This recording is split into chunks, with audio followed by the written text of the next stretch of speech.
ইন্নী লা আ'লামু ইযা কুনতা আন্নী রাযিয়া ওয়া ইযা কুনতা আলাইয়া গাযাবা। আল্লাহর নবী বলেন, ও আয়েশা, আমি বুঝতে পারি তুমি কখন আমার উপর রেগে আছো, আমি বুঝতে পারি কখন তুমি আমার উপর সন্তুষ্ট আছো। আল্লাহ নবী আয়েশাকে বলেন, ও আয়েশা, আমি বুঝতে পারি তুমি কখন আমার উপর রেগে আছো, কখন আমার উপর খুশি আছো। আয়েশা বলে, ইয়া রাসূলুল্লাহ কাইফা, এটা কিভাবে বুঝেন? আল্লাহ নবী বলেন, ও আয়েশা, তুমি যখন আমার উপর রেগে থাকো তখন তুমি দোয়া করার সময় বলো, আল্লাহর কাছে দোয়া করো, বলো বিরব্বি ইব্রাহিম, ইব্রাহিমের রবের কাছে চাও, বিরব্বি ইব্রাহিম, ও আল্লাহ ইব্রাহিমের রব আমাকে এটা দাও, এটা দাও, চাও। আর যখন আমার উপর খুশি থাকো তখন বলো বিরব্বি মুহাম্মদ, তখন আমার নাম দিয়ে দোয়া করো তুমি, আমি বুঝতে পারি। আয়েশা সিদ্দিকা রাদিয়াল্লাহু আনহা হেসে বলেন, ইয়া রাসূলুল্লাহ মা তারাকতু ইল্লা ইসমা।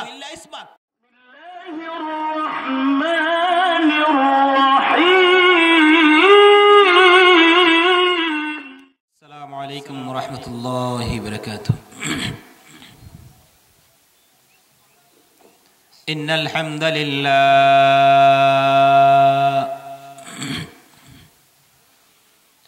আলহামদুলিল্লাহি নাহমাদুহু ওয়া নাস্তাঈনুহু ওয়া নাস্তাগফিরুহু ওয়া নাউযু বিল্লাহি মিন শুরুরি আনফুসিনা ওয়া মিন সাইয়্যাতি আ'মালিনা।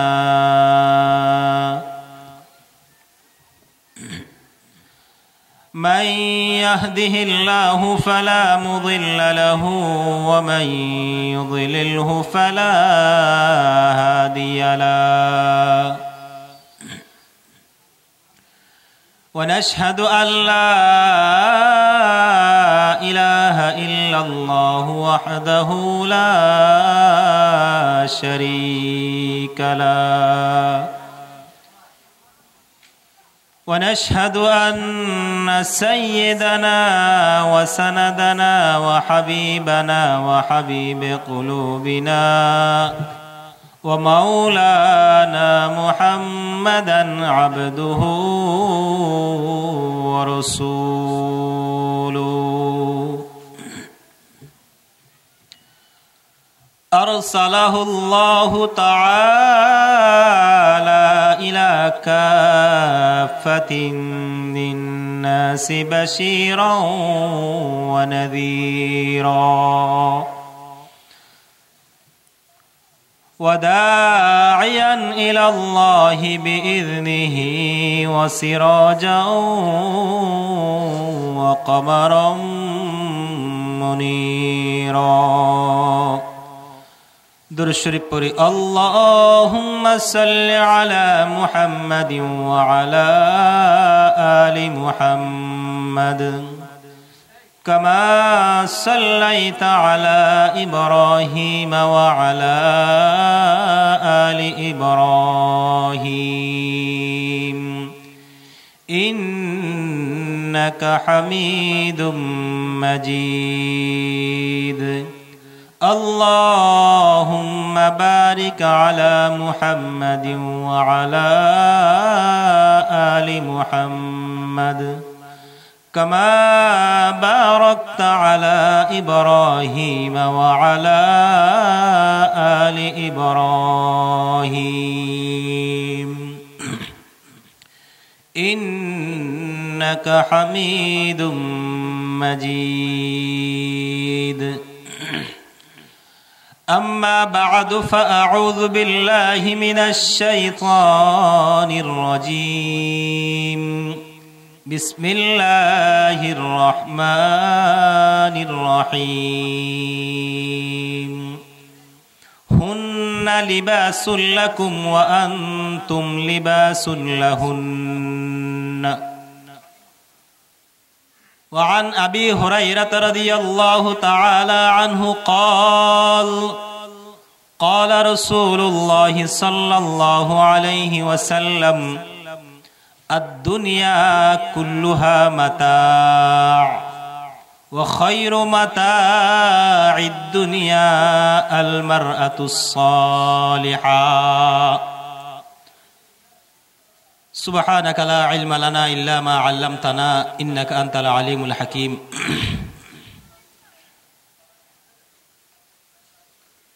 বৃহত্তর বনগ্রাম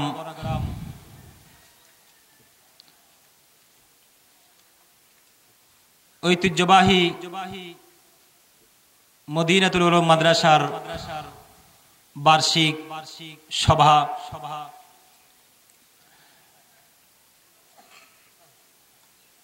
সভার মান্যবর সভাপতি, আমন্ত্রিত উলামায়ে কেরাম, উপস্থিত শ্রোতা মণ্ডলী, বিশেষভাবে এলাকার পর্দার আড়ালের মা বোনেরা, আল্লাহ রাব্বুল ইজ্জতের লাখ কোটি শুকরিয়া যে আল্লাহ রাব্বুল ইজ্জত আমাদেরকে দ্বীনি আলোচনা শোনার জন্য, কোরআন হাদিসের আলোচনা করার জন্য, শোনার জন্য যাদের অক্লান্ত পরিশ্রমে, যাদের বুদ্ধি দিয়ে, মেধা দিয়ে, অর্থ দিয়ে রব্বুল আলামিন আমাদেরকে এত বড় একটি বার্ষিক সভা উপহার দিয়েছেন। এই বার্ষিক সভা আমাদের জন্য বড় নিয়ামত। এই মদিনাতুল উলুম মাদ্রাসা যেরকম আমাদের মহল্লার জন্য নিয়ামত, আজকের বার্ষিক সভাও আমাদের জন্য নিয়ামত। আল্লাহ রাব্বুল আলামিন আজকের এই সভায় যত দ্বীনি আলোচনা হবে, সমস্ত আলোচনার উপর আমাদের প্রত্যেককে আমল করার তৌফিক দান করুন, সকলেই বলে আমিন।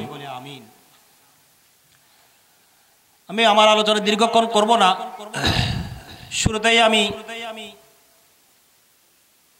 সূরা বাকারার 187 নম্বর আয়াত শরীফ তেলাওয়াতের কিছু অংশ তেলাওয়াত করেছি। রব্বুল আলামিন উক্ত আয়াতের মধ্যে নবদাম্পত্যদেরকে নিয়ে কিছু দিক নির্দেশনামূলক আলোচনা করেছেন। যে একটি নবদাম্পত্য জীবন, স্বামী স্ত্রীর মাঝখানে কিরকম সম্পর্ক হওয়া চাই, আমি সেই বিষয়ে আলোচনা করেই আমার আলোচনাকে শেষ করব। একজন স্বামী স্ত্রীর সম্পর্ক কেমন হওয়া চাই? আজকে স্বামীর প্রতি স্ত্রীর কি অধিকার, স্ত্রীর প্রতি স্বামীর কি অধিকার, উভয়ের প্রতি কি দায়িত্ব, সেই সম্পর্কে আমরা অবগত না হওয়ার কারণেই সমাজে কত বিবাহ বিচ্ছেদ হচ্ছে। 5 বছর 7 বছর পরেও অনেক সময় সম্পর্ক ছেদ হয়ে যায়, সম্পর্ক বিচ্ছেদ হয়ে যায়। রব্বুল আলামিন এই সূরার মধ্যে, এই সূরার এই অংশের মধ্যে আল্লাহ পাক এই দাম্পত্য জীবনকে সুখী করার, পরিচালনা করার একটি উসুল নির্ধারণ করেছেন। স্বামী স্ত্রীর সম্পর্ক কেমন আমরা বুঝে থাকি যে হাত এবং চোখের পানির চোখের মতো। আমরা যেরকম চোখ দিয়ে যখন পানি পড়ে তখন সেই চোখের পানি হাতেই মুছে দেয়। আবার হাতে যখন আঘাত লাগে সেই হাতের ব্যথায় চোখ দিয়ে পানি পড়ে। কেমন গভীর সম্পর্ক! যখন চোখ দিয়ে পানি পড়ে তখন সেই চোখের পানি হাত দিয়ে মুছে দেয় বান্দা, হাতেই মুছে। আবার যখন হাতে কাটা বিধে ব্যথা লাগে তখন চোখকে বলতে হয় না, চোখে অটোমেটিকলি পানি পড়তে থাকে। স্বামী স্ত্রীর সম্পর্কে এমন হওয়া চাই যে স্বামীর যখন কষ্ট হবে স্ত্রীর ব্যথা লাগতে হবে, আর স্ত্রীর যখন আঘাত লাগবে, কথা কষ্ট পাবে, কান্না করবে, স্বামীর চোখে পানি আসতে হবে। আল্লাহ পাক সূরা বাকারার এই 187 নম্বর আয়াতের মধ্যে স্বামী স্ত্রী উভয়কে একজনকে অন্যজনের পোশাক সাব্যস্ত করেছে। আল্লাহ পাক বলেন, হুন্না লিবাসুল লাকুম ওয়া আনতুম লিবাসুল লাহুন্না। আল্লাহ বলেন, ও দুনিয়ার স্বামীরা, তোমাদের জন্য তোমাদের স্ত্রীরা তোমাদের পোশাক, আর ও দুনিয়ার স্ত্রীরা তোমাদের জন্য, তোমাদের স্বামীরা তোমাদের জন্য পোশাক। মানুষেরা পোশাক পরিধান করে থাকে তিনটা জিনিস নিয়ে, উদ্দেশ্য নিয়ে পোশাক পরিধান করে থাকে। আল্লাহ রাব্বুল আলামিন স্বামী স্ত্রী, স্ত্রী স্বামীর সাথে লেবাসের সাথে পোশাকের সাথে তুলনা দিয়ে আল্লাহ রাব্বুল আলামিন বলেন, মানুষ যে উদ্দেশ্য নিয়ে লেবাস পরিধান করে থাকে, তিনটা উদ্দেশ্য, তিনটা মাকসাদ এই স্বামী স্ত্রীর মধ্যে থাকতে হবে। তিনটা মাকসাদ নিয়ে লেবাস পোশাক পরে থাকে। প্রথম নাম্বার উদ্দেশ্য হলো, লেবাসের কাজ হলো হেফাজত করা। রব্বুল আলামিন যে স্বামীকে স্ত্রীর জন্য পোশাক বলেছেন, পোশাক সমতুল্য বলেছেন, স্বামীকে স্ত্রীর জন্য পোশাক সমতুল্য বলেছেন, স্ত্রীকে স্বামীর জন্য পোশাক সমতুল্য বলেছেন। মুফাসসিরিনে কিরাম লেখেন, তিনটা মাকসাদকে সামনে রেখে তিনটা উদ্দেশ্যে মানুষ লেবাস পোশাক পরিধান করে। এক নম্বর উদ্দেশ্য হলো হেফাজত করা। মানুষ পোশাক পরিধান করে নিজের শরীরকে হেফাজত করার জন্য, নিজের শরীরকে ময়লা আবর্জনা থেকে রক্ষা করার জন্য, নিজের শরীরকে ব্যথা পাওয়া থেকে রক্ষা করার জন্য, নিজের শরীরকে আবর্জনা থেকে হেফাজত করার জন্য মানুষ লেবাস পরিধান করে থাকে। রব্বুল আলামিন বলেন, স্বামী স্ত্রীর সম্পর্ক এমন হতে হবে, স্বামী স্ত্রীকে, স্ত্রীর চরিত্র হেফাজত হওয়া, স্ত্রীর চরিত্রকে হেফাজত করবে, স্ত্রী স্বামীর চরিত্রকে হেফাজত করবে, স্বামী স্ত্রীকে রক্ষা করবে, স্ত্রী স্বামীকে রক্ষা করবে। বিয়ে করার দ্বারা, স্ত্রীর দ্বারা স্বামী সমস্ত গুনাহ থেকে বেঁচে থাকবে। স্ত্রীর দ্বারা রব্বুল আলামিন যে স্ত্রীর দ্বারা স্বামী গুনাহ থেকে হেফাজত করতে পারবে, যে স্বামী দ্বারা স্ত্রী গুনাহ থেকে হেফাজত করতে পারবে, রব্বুল আলামিন সেই হেফাজত করার অর্থ বোঝানোর জন্যই বলেছেন, হুন্না লিবাসুল লাকুম ওয়া আনতুম লিবাসুল লাহুন্না। স্বামী স্ত্রীর জন্য লেবাস, স্ত্রী স্বামীর জন্য লেবাস।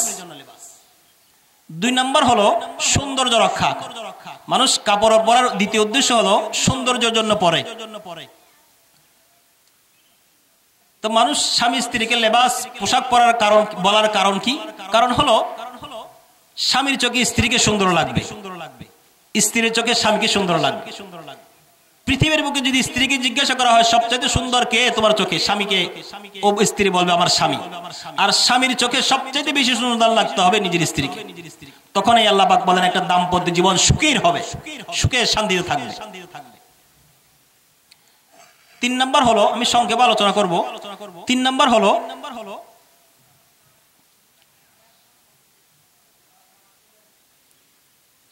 আরাম দেয়। মানুষ লেবাস পোশাক পরে আরামের জন্য। শীতকালে আমরা কিছু লেবাস পোশাক পরে থাকি, মোটা কাপড়ে পরে থাকি, অনেকে মাফলার পরেছি, রুমাল পরেছি, জ্যাকেট পরেছি। শীতকালে এই জ্যাকেট আমাদেরকে আরাম দেয়। গরমকালে আমরা গরমের সময় সুতির কাপড় পরে থাকি, সুতির কাপড় আমাদেরকে আরাম দেয়। মানুষ পোশাক পরার তৃতীয় উদ্দেশ্য হলো আরাম, আরামের জন্য। আল্লাহ পাক এখানে স্বামী স্ত্রীকে একে অপরকে লিবাস বলার কারণ হলো, যেহেতু স্বামী স্ত্রীর জন্য প্রশান্ত হয়ে যাবে, শান্তি দিবে, আরাম দিবে, আর স্ত্রী স্বামীকে আরাম দিবে, প্রশান্ত হয়ে যাবে।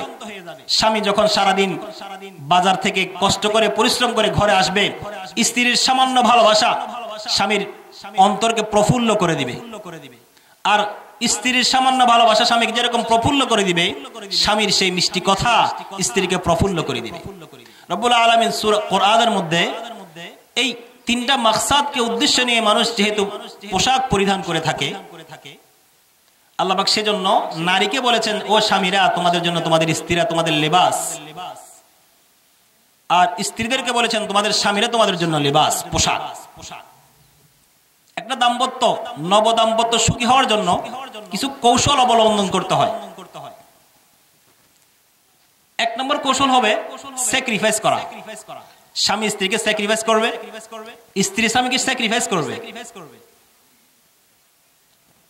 একটা মানুষের ভিতর সমস্ত গুণ থাকবে না, একটা দুটো দোষ থাকবেও।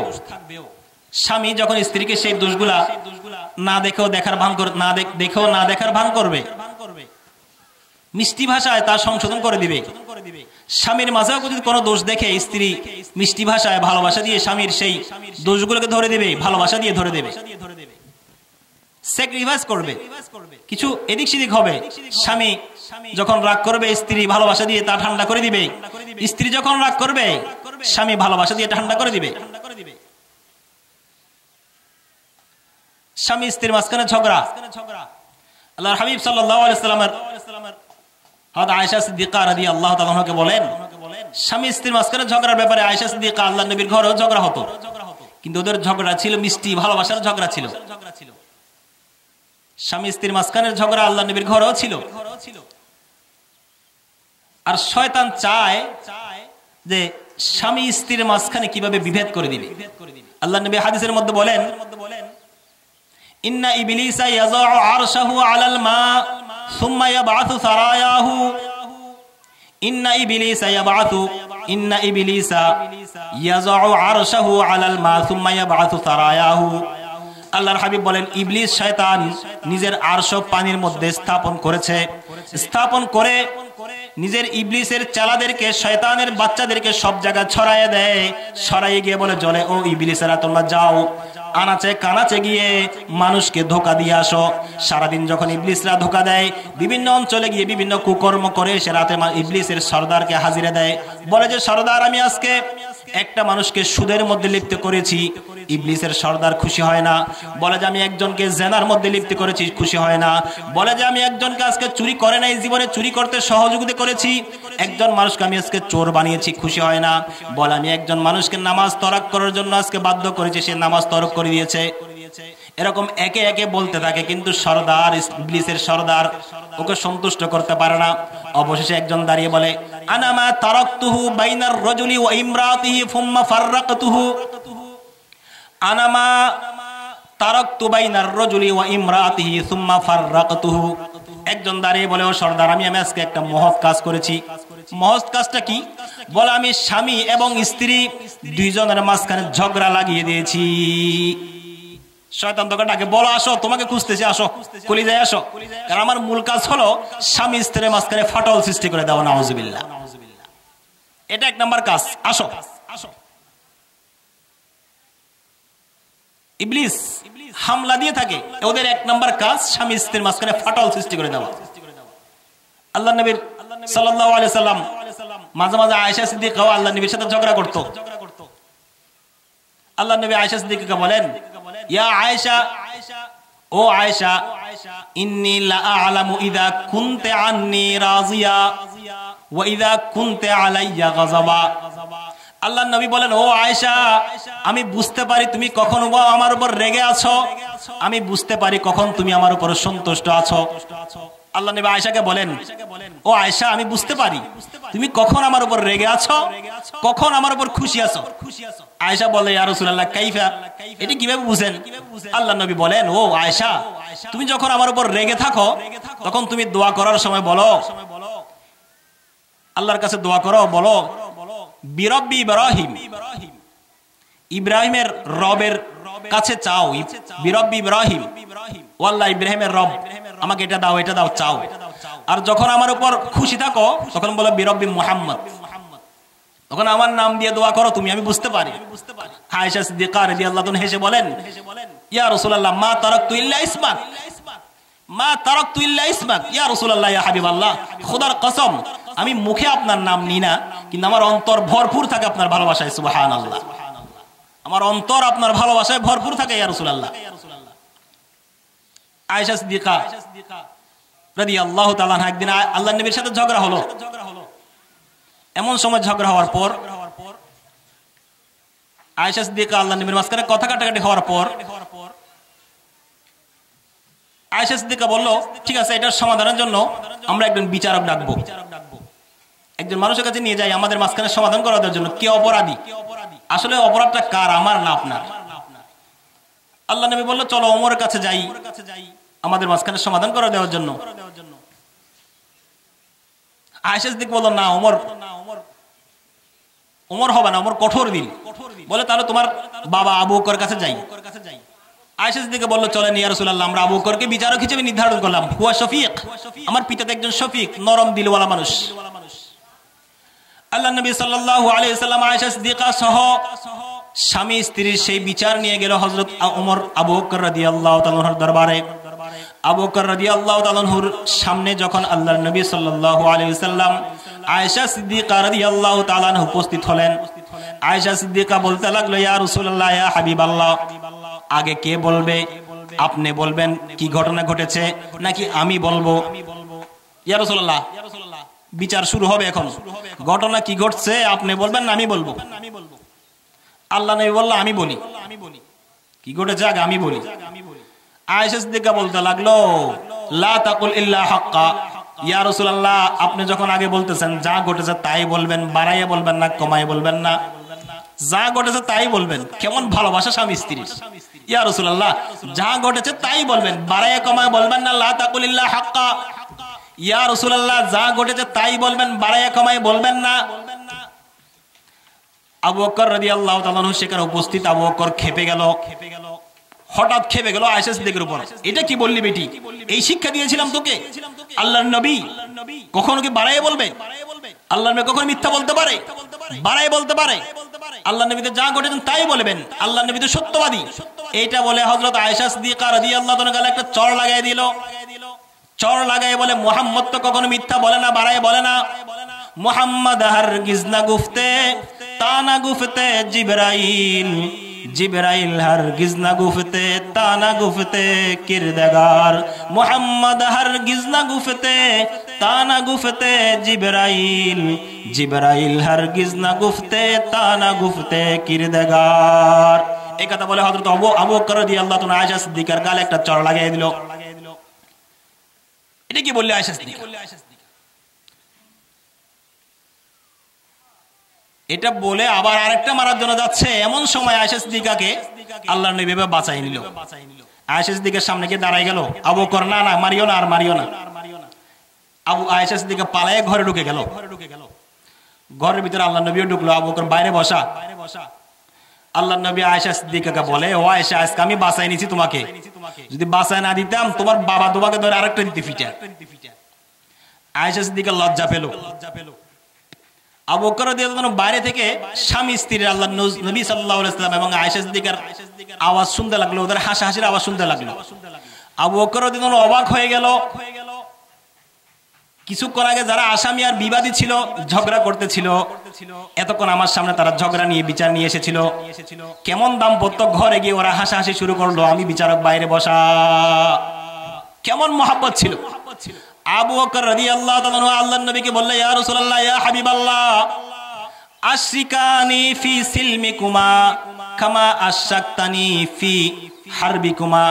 ইয়া রাসূলুল্লাহ, ইয়া হাবিবাল্লাহ, আমাকে আপনারা যখন একে অপরের সাথে ঝগড়া করেন তখন যেরকম আমাকে ডাকেন, ইয়া রাসূলুল্লাহ, ইয়া হাবিবাল্লাহ, আপনারা যখন হাসাহাসি করেন তখন আমাকে একটু ডেকিয়েন। মুহাম্মদ তুমি খাহম খুদারা, খুদায়া আজ তুহুব্বে মুস্তাফারা।